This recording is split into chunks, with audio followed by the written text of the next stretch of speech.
Regarding the topic of alchemy and astrology, it's stated in the book that the stars and planets are not just outer entities, they exist within our own bodies and act as guiding beacons. It's a very interesting statement.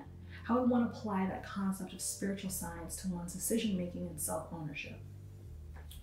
Well, when you understand that everything that is in you, meaning all the planets that are in you, also exist, in space, as we call it, and the conversation between the two of them actually create your experience.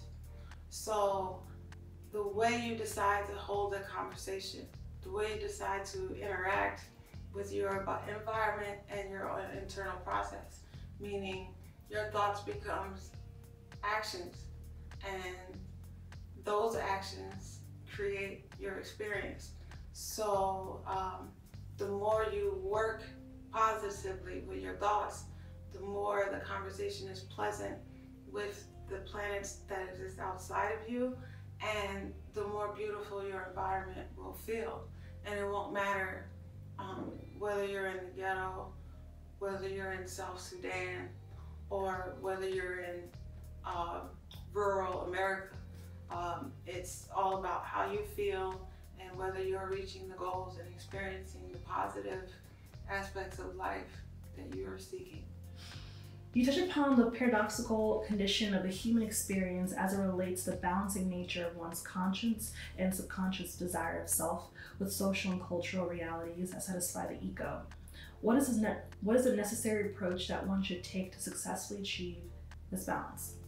I don't know, success is not going to mean perfection. I just want to point that out because all of us are working to something. But at the end of the day, if you can get your ego to work with you, meaning you define what you want your life to look like, and then you allow your ego to push forward in that direction, that would be the ideal balance of this paradox. What makes it difficult is that the world around us tells us we're not good enough. It doesn't just say that to children, it says that to women, it says that to men. You don't need the Lamborghini to get the beautiful girl. You don't need the Jordans to have all the friends. You don't need, so it's more about focusing your goals and your own internal idea of success and then working towards that, as opposed to trying to take shortcuts and become the head guy, the boss, the CEO, the rich guy, the baller, drug dealer, however you choose to idealize it. If it's not something that comes from you and it's coming from people outside of you saying this is what you should be, then you should question that because you're sort of leaning on the wrong end of the scale. It is stated in the book that gang members are recruited between the ages of 6 and 15. When recruiting gang members, what are recruiters specifically looking for in the youth? Well, they're looking for a broken spirit. They're looking for a child that doesn't look someone directly in the eye, a child that is scared to speak truth from their voice. You can hear it in someone's voice when they're ashamed or when they feel that they're not worthy of being heard. And someone looking to recruit into gangs will use that as a way to sort of entice the child. So they will attempt to build that child's self-confidence, which in some respect is admirable, except they do it by manipulating them into criminal activity. Describe and expound on the courting period where recruiters are seeking out vulnerable youth. Well, I guess the courting period is going to look different for everyone. There's a lot of things that are going on online now, which I can't speak specifically to because it's sort of a new thing. I know they use music videos and that kind of thing, which is enticing and fun for youth. Oh, I could be in a music video, I could potentially be famous or go viral. That's a way to sort of gain the trust and admiration of the youth. Also, in real life, like in the neighborhood and things like that, They might offer them shoes or food or a ride in their fancy car to school every day, and things of that nature, things that make them feel valued and important.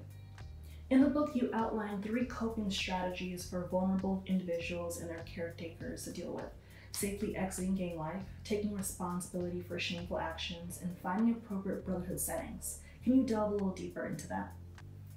Yes.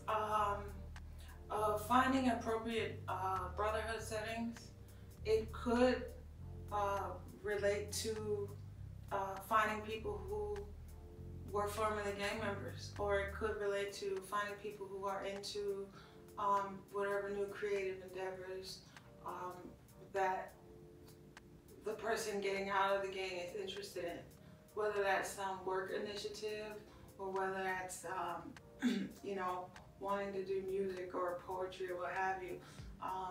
It's just finding a new level of community so that that time is filled.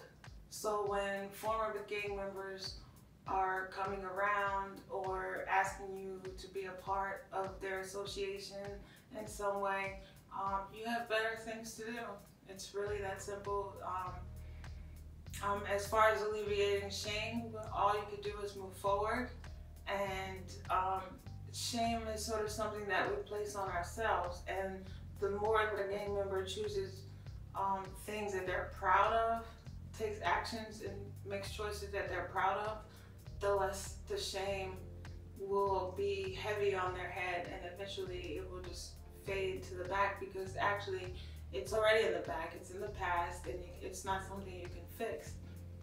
From your research and experience, what is the best course of action to be taken in order to prevent the youth from joining gangs?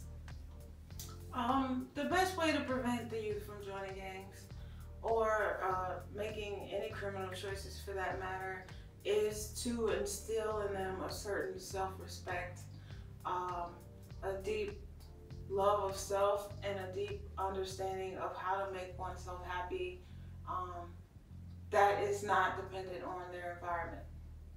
So even if they learn to sing to themselves, I know I had this this awful cleaning job one time, and all I could do is sing my way through the entire 8 hours, and that's exactly what I did. But you couldn't tell me I wasn't on a magical forest ride, going up and down through the toilets and around the same.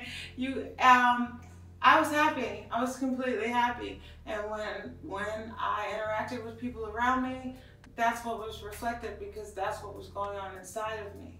And when that's the case for the youth, when they can find ways to make themselves happy, even through their imagination, whatever's going on around them is not affecting them, and so they don't carry themselves with a certain beacon of a victim or someone that a gang recruiter would even look to reach out to, because they will speak with a strong voice and they will exude happiness from what they have. How would you describe the correlation between belief in the immaterial, spiritual participation, early childhood, and group crime dynamics to the religious mindsets of gang members? I would say that the religious mindsets of gang members are shaped by the extreme of any religion. So whatever culture that gang member's from is often delved into the extreme to focus more on and sort of elevate the values that are not acceptable in mainstream society. For instance, like murder, stealing, things of that nature are almost done for the deity, whereas in mainstream society, those things are not done for the deity because it's seen more in a balanced way. If law enforcement, parents, and community leaders had a better understanding of how spirituality plays an important role in the discourse on gangs and gang crime, how would you perceive the outcome as pertains to the troubled youth avoiding gang membership? Well, the outcome would be fantastic, because at least community and household would be on the same page as far as what's necessary to ground a child in a certain spiritual understanding that will make them a bit more impenetrable to outside influence. All you have to do is give a child a level of self-respect and a level of internal pride, and they're less likely to make decisions that will harm them in the future.